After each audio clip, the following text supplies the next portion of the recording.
Alright, what's up? This your boy Knowledge with the Knowledge, Universal Alkaline, all that good stuff. You know how we do it. We get into these books, we get into these notes.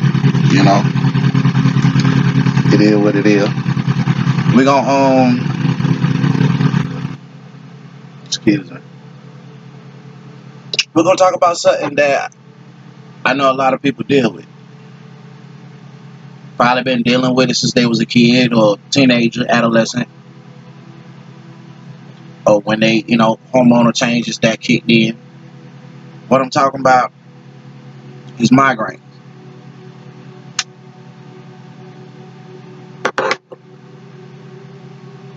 So, what a migraine is? A severe throbbing headache that may or may not be accompanied by nausea or visual disturbances or other symptoms. But the incidence of migraine headaches, they didn't increase by 50% within the last 20 years. It's estimated that it's like 20 million people here in the States, and like 17% of that being women and 6% of that being men that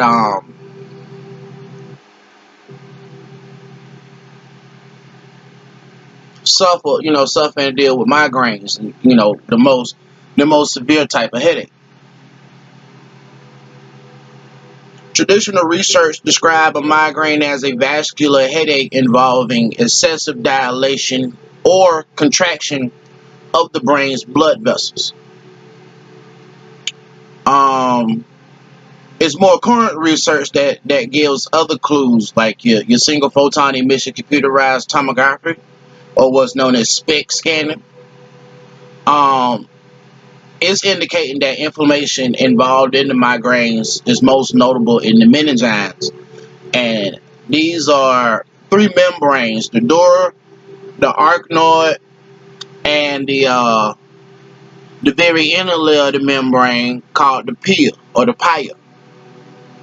pia, which is separated from the other two by cerebrospinal fluid. And these membranes surround the brain and the spinal cord.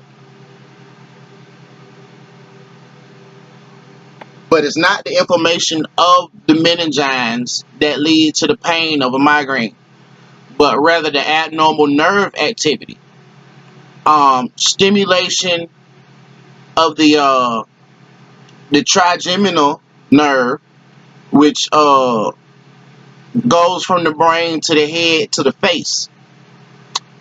It appears to trigger uh, the release of substances known as calcitonin, gene-related peptides, or CGRP, which both induce inflammation and send messages to the pain receptors in the meninges. It's some research saying migraines in many ways are like similar to meningitis, which is another condition that affects the meninges as well. Um, Noting that with meningitis, the symptoms are very similar. The headache, the nausea, the sensitivity, the light.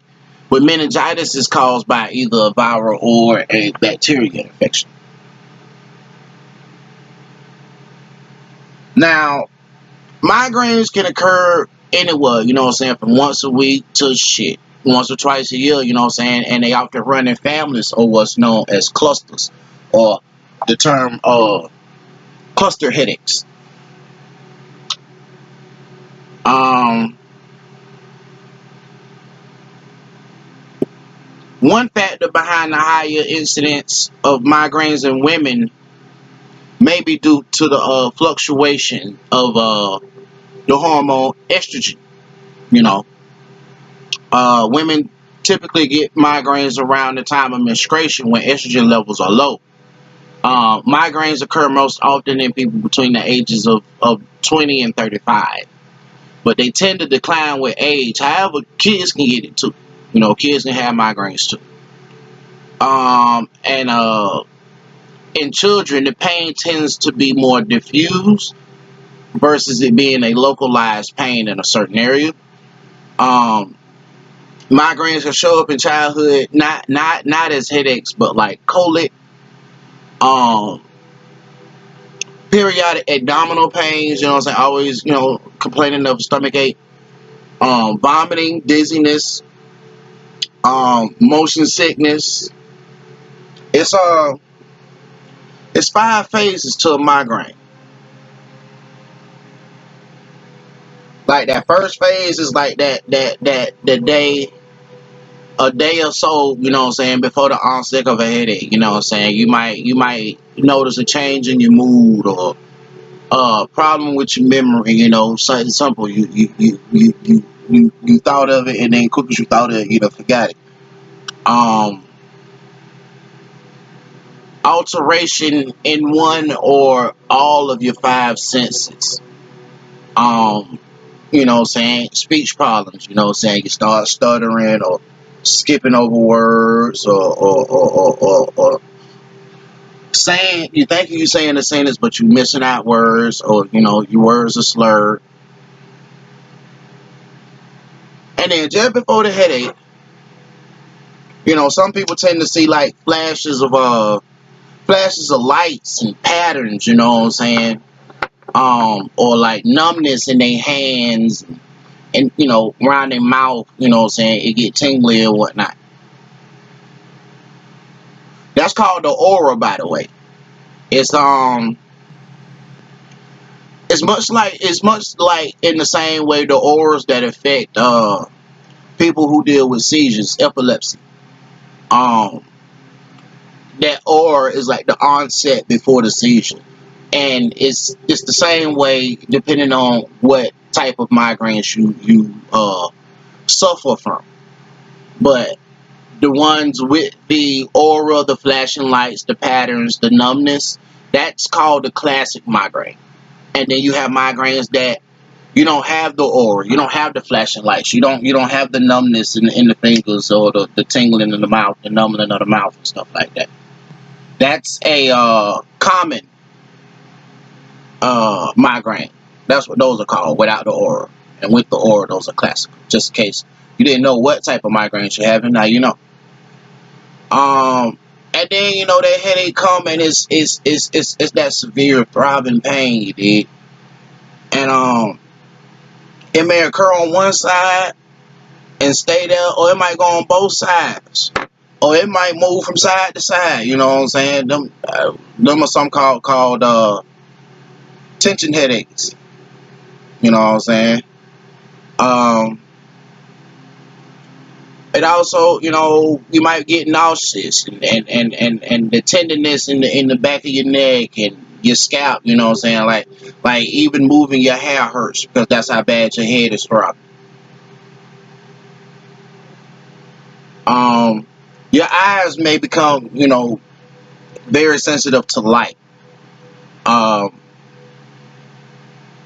almost feel like you're immobilized. You know what I'm saying? The pain just, you don't want to move, you don't want to do nothing.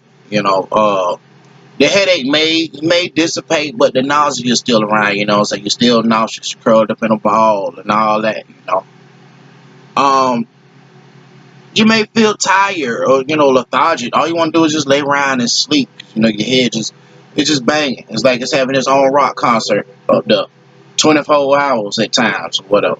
Like I know people who have migraines for a whole week and like eat Excedrin and ibuprofen and Tylenol and Aleve and Advil like candy. You know what I'm saying?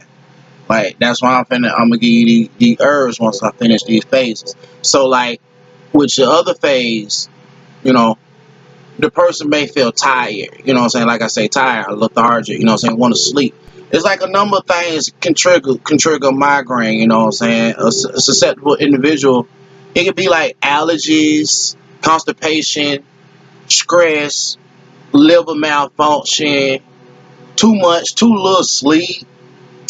Um, Emotional changes, hormonal changes, sun glare, flashing lights, lack of exercise, changes in barometric pressure, shit, dental problems. You know what I'm saying? Can also be a factor of migraine headaches.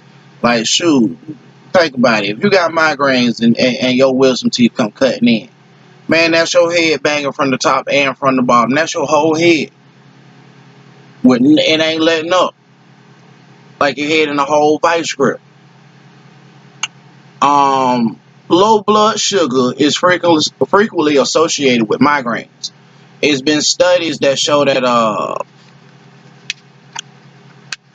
blood sugar blood sugar levels are low during a migraine attack. And the lower the blood sugar level, the more severe the headache. Underlying causes of migraines that render individuals susceptible to various immediate triggers can include genetic factors, chemical imbalances, and chemical imbalances in the brain itself. Poor nutrition, overuse of painkillers. Like I say, I know a lot of people who have migraines and eat Excedrin like candy, or like stuff like Vicodin, and like none of that works. Like they done ate so much painkillers, they just got a tolerance.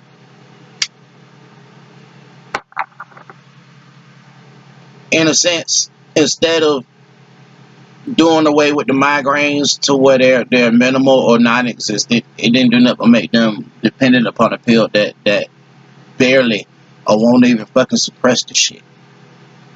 Um, some recommendations: adopt a diet in low simple carbohydrates, high in protein. Keto diet is one of them. Um, include things like almonds, almond milk, watercress, parsley, fennel, or fennel root, garlic, cherries, fresh pineapples into your diet. Do away with the diet foods that contain amino acids like tyramine.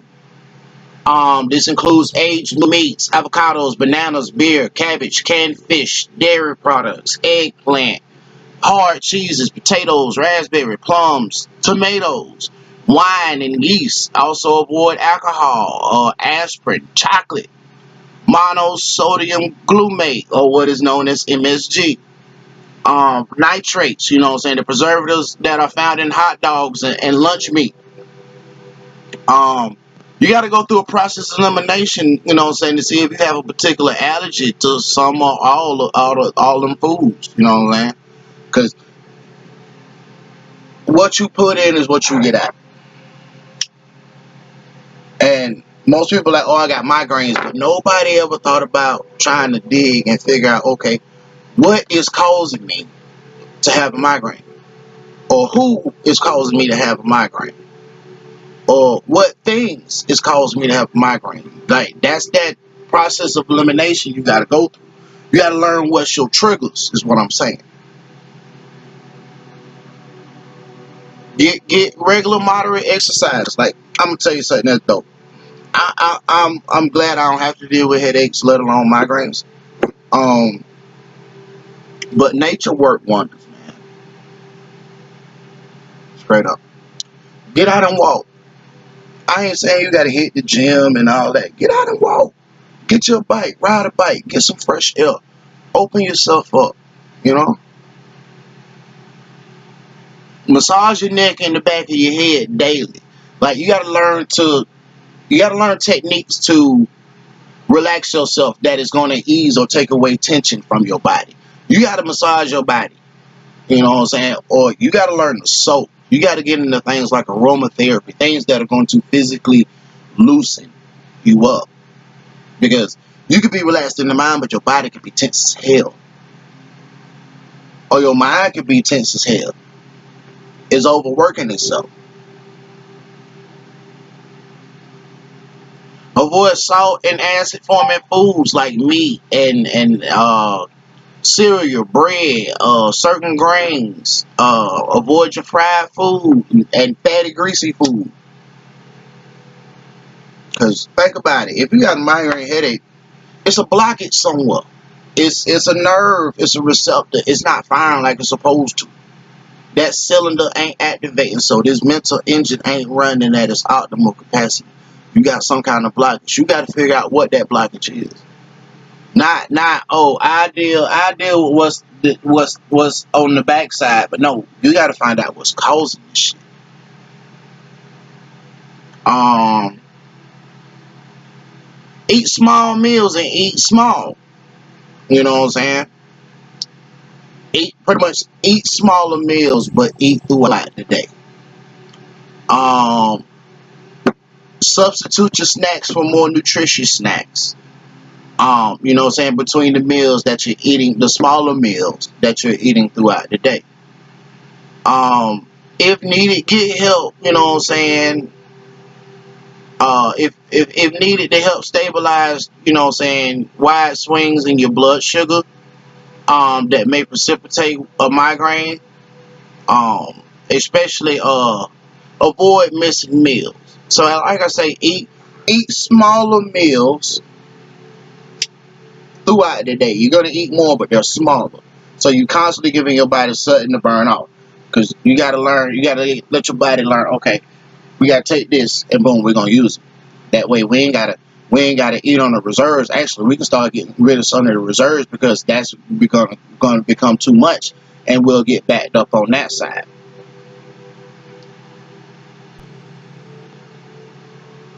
Um See your dentist, you know what I'm saying? If you got any tooth problems like gum disease, tooth decay, bacterial infections in your mouth, um, TMI syndrome, um, tooth grinding, you know what I'm saying? All that can be a contributing problem, you know what I'm saying, to you having a migraine. Don't smoke, avoid secondhand smoke. Avoid loud noises, strong odors, high altitude.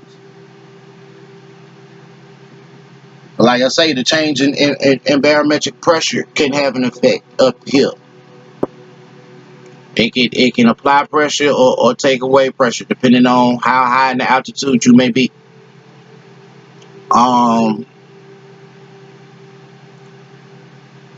Call, you know what I'm saying, if you got headaches, you know what I'm saying, triggered by or accompanied or linked to things like exertion, you know what I'm saying, exerting yourself or sexual exertion, bending over, coughing, stiff neck or fever, head injury, vomiting. If your speech is slurred, disturbed vision, or numbness, tingling in any part of the body, call a doctor. Cause that could really be something that is beyond having a migraine, and you may not know it. So be mindful of yourself. Your body will tell you what's going on with it. You got to get in tune to listen to it. Um, we're gonna jump into the herbs. Like I think that's enough recommendations. I can give you some things to consider before we come into these herbs. Okay. So like among your natural remedies that can provide a safe relief of migraine, omega-3 fatty acids, magnesium, vitamin B6, probiotics like acidophilus, ACIDOPHILUS, just in case you need not to spell it. And bifidus bacteria. Feverfew, ginkgo biloba, black coolash, and a proper diet with regular exercise. There's some things that you can consider implementing into your life. Uh, some other things.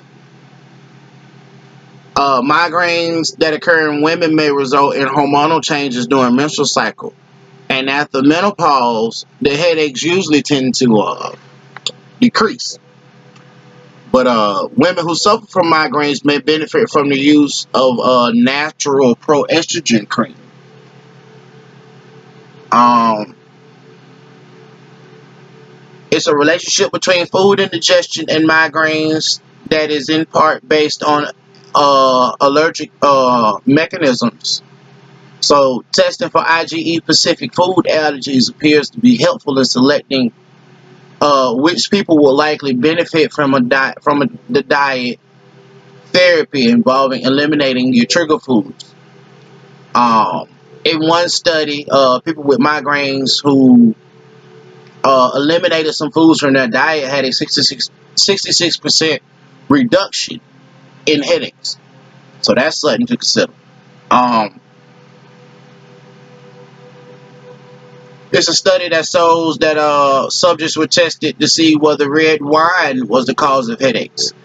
And 9 out of 11 subjects, the wine provoked the headache, even though the wine did not contain tyramine, a natural substance formed in the breakdown of protein as food ages. Um, Moreover, this group did not experience a headache following a drink of vodka. I prefer wine myself. Just make sure for those of you who have migraines, it don't have thiamine or drink it within moderation.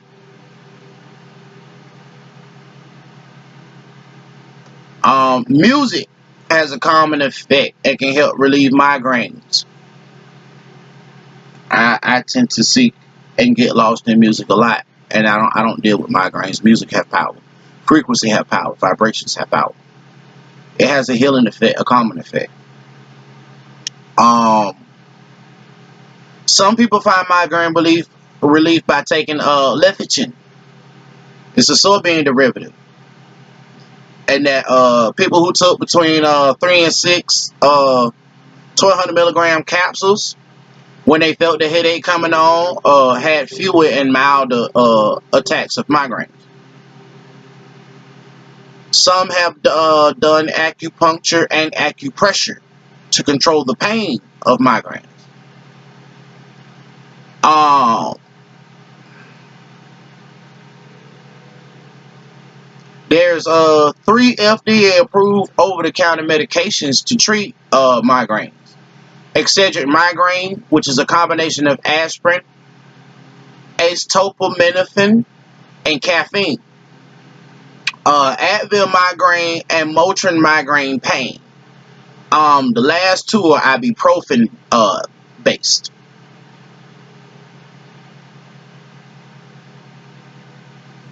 Let's see what other things that can be considered. Antidepressants are sometimes described for people who get migraines. Most effective is one called Palomar or Palmilor, um, and Viva Visatil. They other classes of drugs such as selective serotonin uh, and neurophenephrine butyrate inhibitors or SSRIs and serotonin SNRIs have proved effective, with the exception of Effexor, which may help in preventing migraines. Some women who experience migraines also have eating disorders such as bulimia. Um, yeah, let's jump into some herbs now. Like, yeah, that's good on things that can be considered to implement or to be mindful of. Um, Cordyceps, Cordyceps. My bad, spelled that wrong. Cordyceps.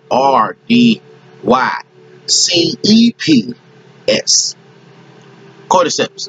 It's a Chinese herb. They got the ability to reduce anxiety and stress and promote sound sleep. You know what I'm saying? Because people who deal with migraines have a hard time sleeping. Uh, Feverfew can help alleviate pain. I'll speak on feverfew a little bit more in depth.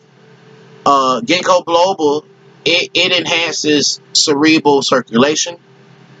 Um, and some other herbs that I'm gonna throw out real quick, but I'm gonna go in depth on some of them: cayenne, chamomile, fumitory, ginger, peppermint, rosemary, valerian, willow bark, and wormwood. Um, now, to like go in depth a little bit on a few of them, we got feverfew, which it can be used for migraines, dizziness, inflammation, breathing problems. You can use the leaves, the flowers, the stems, you know what I'm saying, dry them out. You can use them to make extracts, you know what I'm saying, by boiling it down. You can eat the leaves raw. Um, Another one is butterbur, which a long time ago people would use it to wrap butter in it when it's warm and the butter didn't melt. So like that's how it got its name. But you can use that for headaches, asthma, allergies, cough, fever, gastrointestinal problems, general pain. You can use the purified root extract of butterbur or the petacites in a pill form to treat your headaches and your migraines. Um,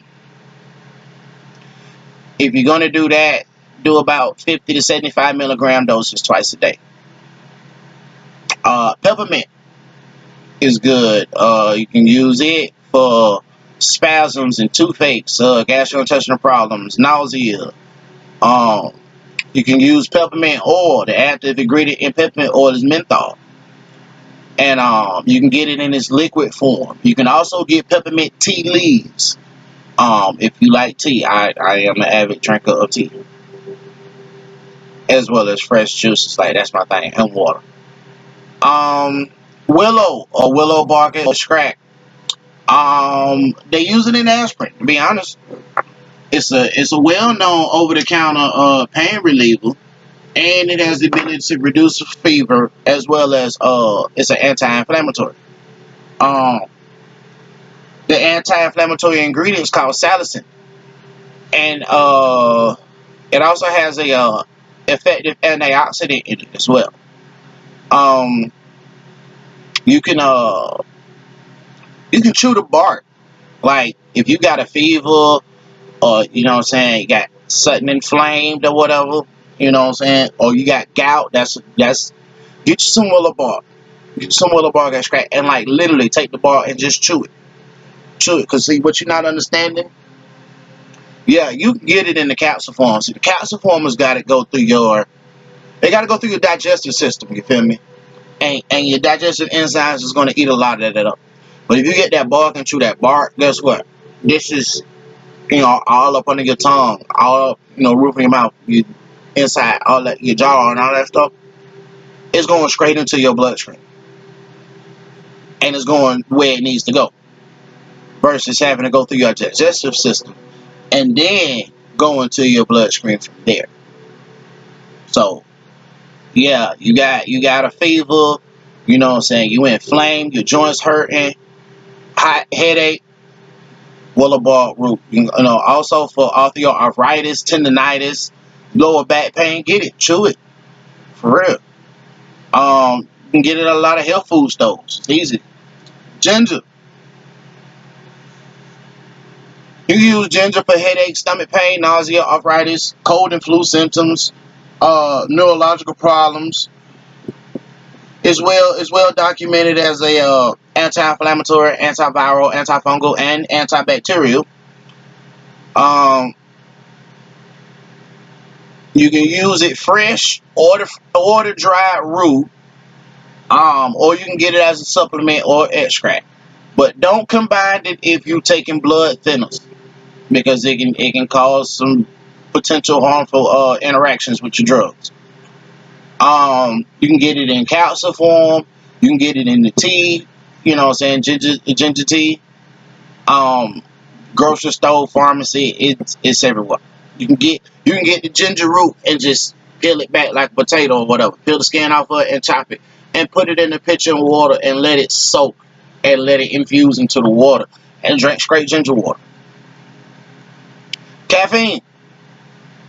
Um, the caffeine teas, excuse me, green tea is one of them. With a combination of other herbs for migraine pain. Um, Used a lot in traditional Chinese medicine. Um, but you can use it for headaches, high blood pressure, stomach problems, STDs, cancer, circulatory problems, inflammation, skin disease, kidney disease. You can find caffeine in its regular form, over the counter and over the counter pain relievers. I named off one of them. What that is? Excedrin, migraine. It's a combination of three, and caffeine is one of them. Um,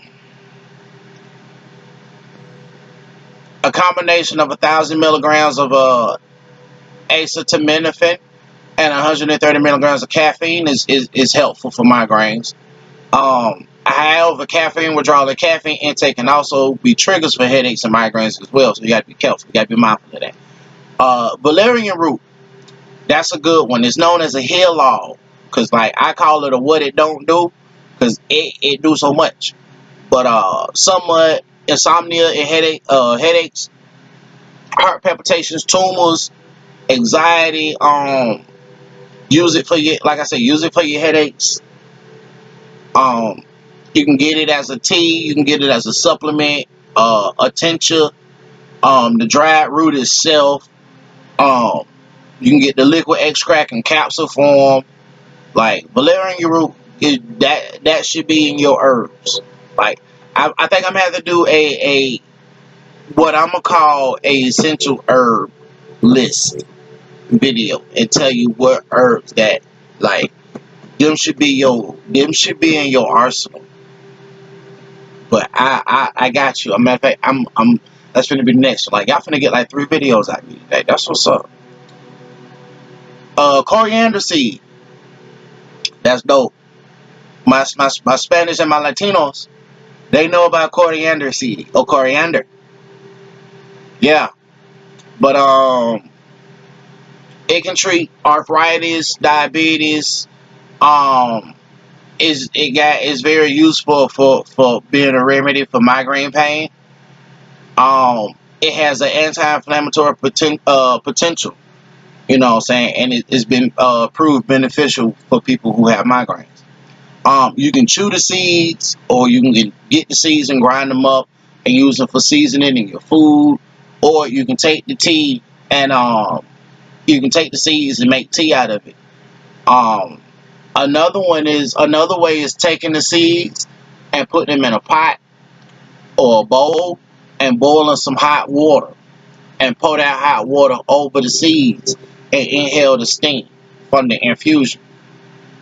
Don Quee, which you can use Don Quee for headaches, fatigue, inflammation, nerve pain. Um, it's in the same family as your carrots, your parsley, and celery. It's a spice, it's a tonic. You can get it as a medicinal cream. Uh, you can find it like in your Asian markets. That's where you can find that at your Don Quee. Lavender oil, one of my favorites. Like, I like lavender. I've had some beautiful lavender plants from time to time. And like, it's just a useful, very cleanly, pleasant smelling plant. It got a very sweet smell. Lavender oil is made from the flowers of the plant, them pretty purple flowers that bloom from it. It's highly fragrant. It's used in a lot of perfume hygiene. It's used to perfume hygiene products. Um, it was used by the Egyptians in the mummification process, um, because it got antimicrobial properties and that clean scent that it just gives off. The Romans and the Greeks and the Persians used it in their baths. Um, the flowers and the oil were used to treat everything from headaches to insomnia, to mental health complaints like stress and fatigue, and like it's been used for a long time.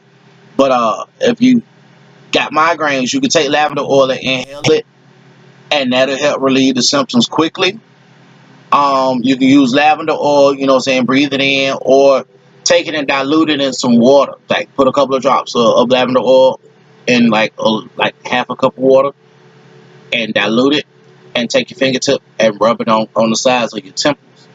But you got to dilute it properly, because if it don't, it can irritate your skin and start burning, because it's pure oil straight out of the flower. So it ain't been cut with nothing. It's in its pure essence. You get rosemary. Like, this is in a lot of people's spice cabinets, pantries. That seasoning that don't get used is sit in the back, or people throw it away every time they move, and then they somehow end up with another one. It's like a Furby. You get the damn thing wet, and it grows like 2 or 3 more. Um, but you can use rosemary for muscle and joint pain, memory problems. Got problems, is it difficult for you to concentrate? Nervous disorder, circulatory problems, liver ailments, migraines. You can get rosemary oil and dilute it, and use it as a topical, or inhale it for therapeutic purposes.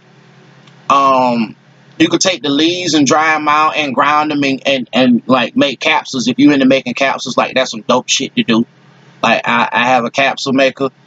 It makes like 500 capsules at a time. So, like, yeah, it's pretty fucking dope, especially when you're doing like THC capsules. Yeah. Um, you can use it in teas and tinctures, liquid extracts. It has antimicrobial, antiphosmatic, and antioxidant effects. Um, it's a pretty good herb that gets overlooked. Linden, another one of my favorites. I like linden tea, or what's called lime tree, or what's called tilia.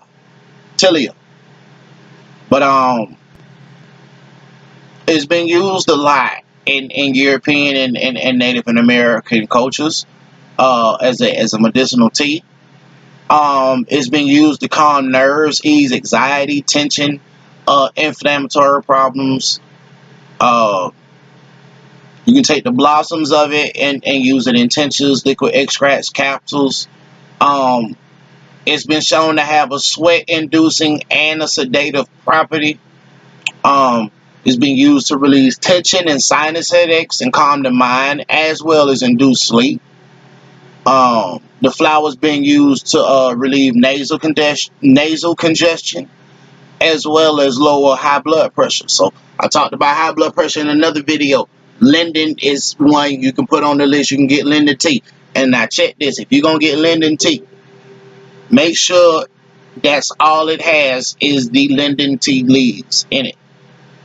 Because you'll find some teas, it'll say linden tea bold as hell on the front of the box, right? You gotta turn that thing on the back side, or turn it on this side, one of them sides, and you gotta look. If it don't say just linden tea leaves as the ingredient, it's gonna have two to three other leaves mixed in with it as a filler.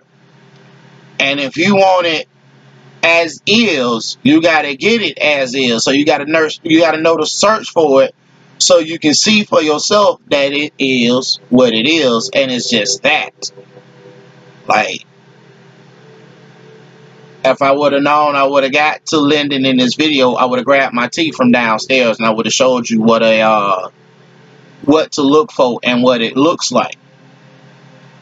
But I do a tea video as well, because I love teas. I love my herbal teas. So, like, I do a breakdown of herbal teas, and the benefits from certain herbal teas. This is something that is from folk medicine that people say it works, but raw potato cuttings. How you cut a potato, and you usually throw away the skin and all that stuff, the stuff you cut out.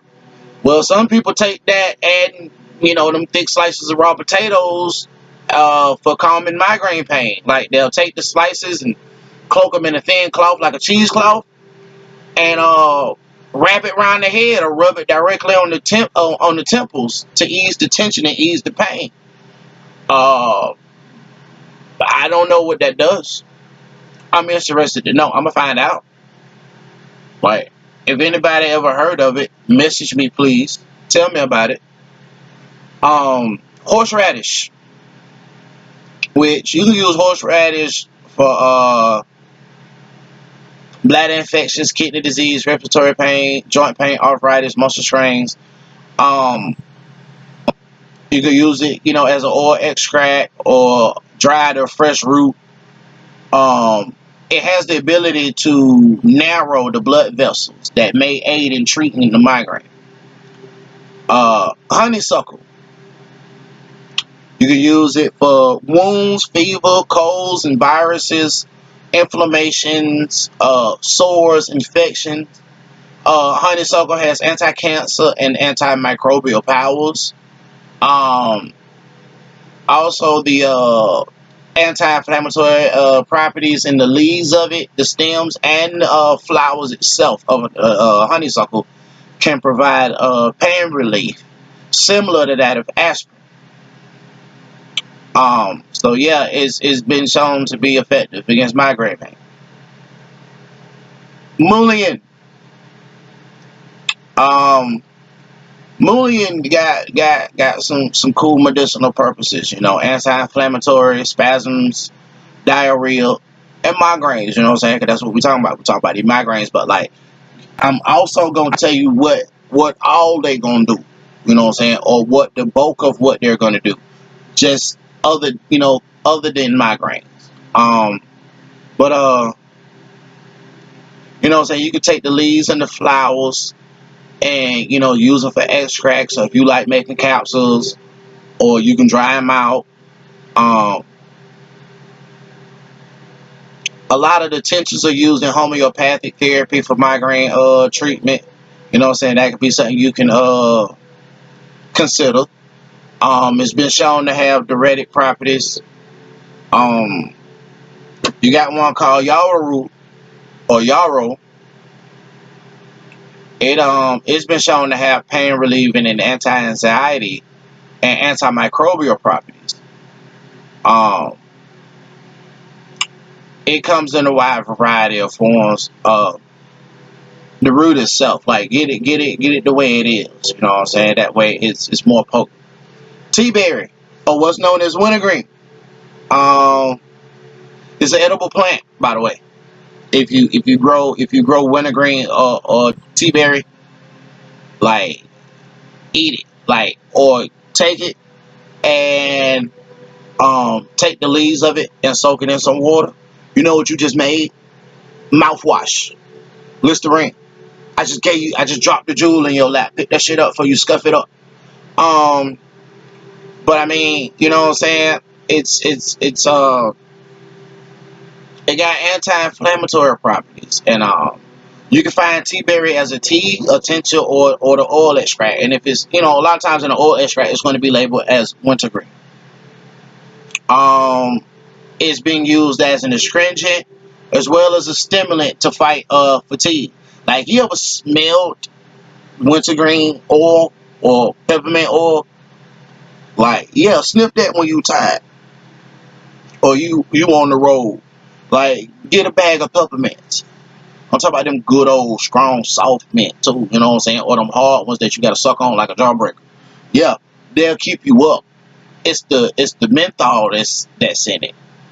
It can be used as a stimulant. If you want to do the tea, um, you can brew it for like 3 to 4 minutes and drink it. You know what I'm saying? For those healing effects, you know what I'm saying, orally. Um, you got common hops, which you can use that to treat sleep problems, inflammation, infections, neuralgia, which is pain from nerve damage, fever, cramps, spasms, anxiety.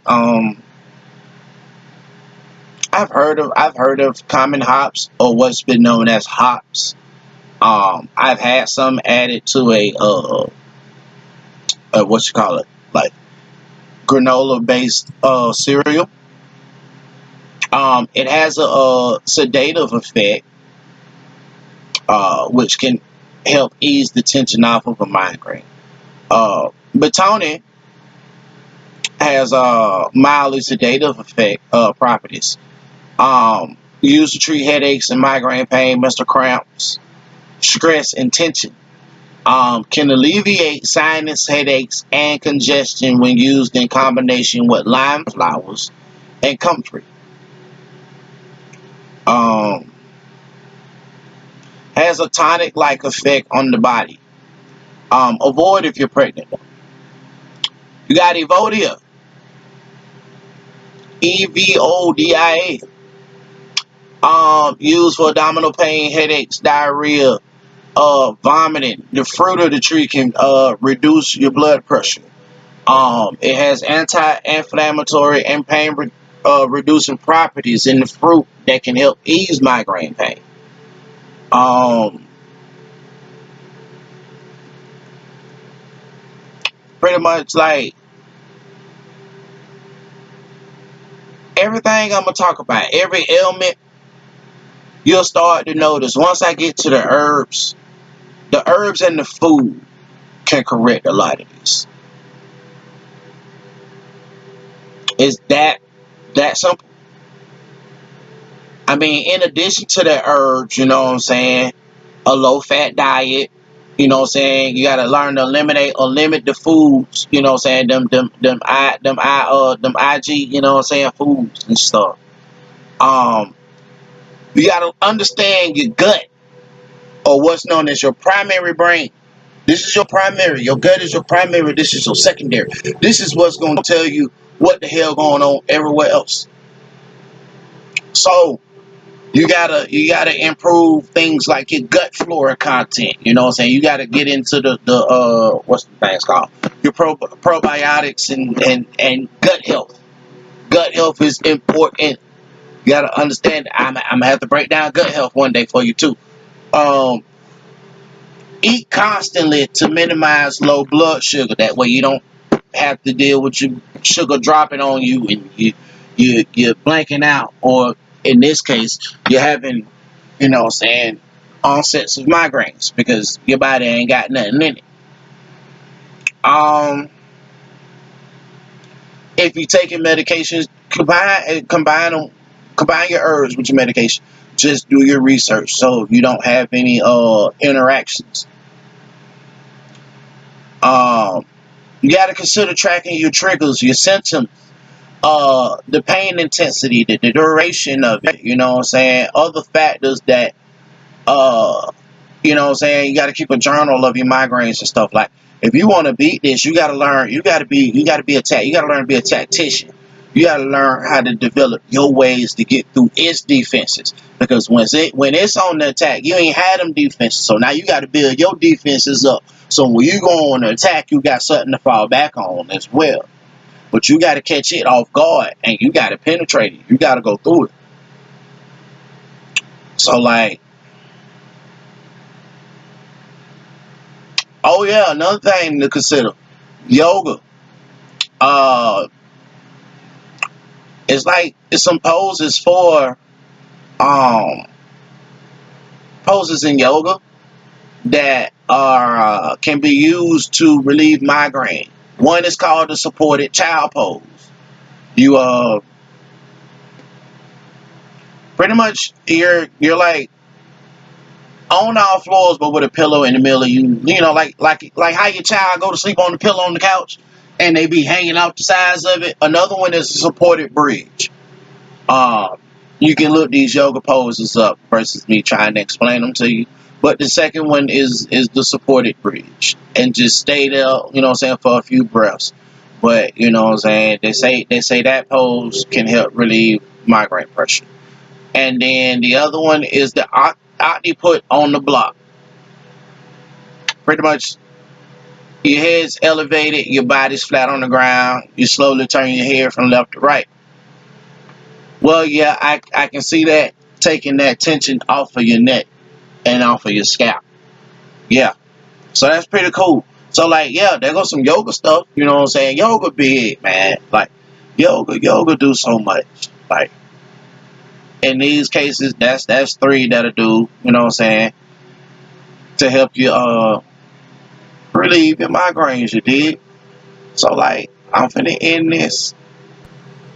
Like, subscribe, you know what I'm saying?